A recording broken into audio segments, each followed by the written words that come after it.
అయోధ్య రామ మందిరం ఐక్యవేదిక ఆధ్వర్యంలో కడప మున్సిపల్ మైదానంలో సీతారాముల కళ్యాణం అత్యంత వైభవంగా జరిగింది. ఒంటిమిట్టకు చెందిన పండితులు సీతారాముల కళ్యాణాన్ని నిర్వహించారు. ఈ కార్యక్రమంలో MLA Madhavi Reddy, TDP polit bureau సభ్యుడు రెడ్డప్పగారి శ్రీనివాసరెడ్డి పాల్గొన్నారు.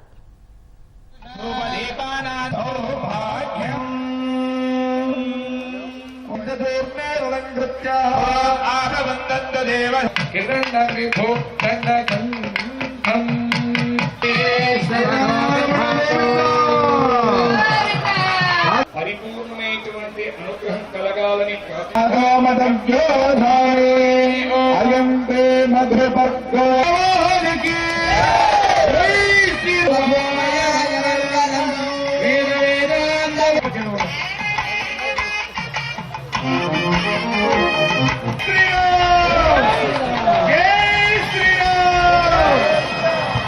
జగడపు సన్నబుల్ల జాగర సగినల మంచపు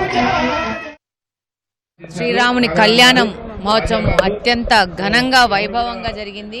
24వ సంవత్సరం నుంచి ఒక ప్రథగా మొదలైన ఈ శ్రీరాముని కళ్యాణం అనేది జరుగుతూ వస్తుంది.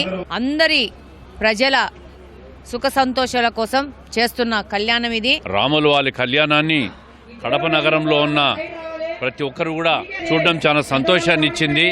హిందూ ధర్మాన్ని పరిరక్షించడం, సనాతన ధర్మం పరిరక్షణ కోసం ఇటువంటి కార్యక్రమాలు జరగాల. లోకంలో ప్రతి రైతు సంతోషంగా ఉండాలా, ప్రతి ఒక్కరు కూడా సుఖశాంతులతో ఉండాలనే దానికే ఇటువంటి కార్యక్రమాలు జరగాల, జరుగుతున్నాయి, జరుగుతాయి కూడా.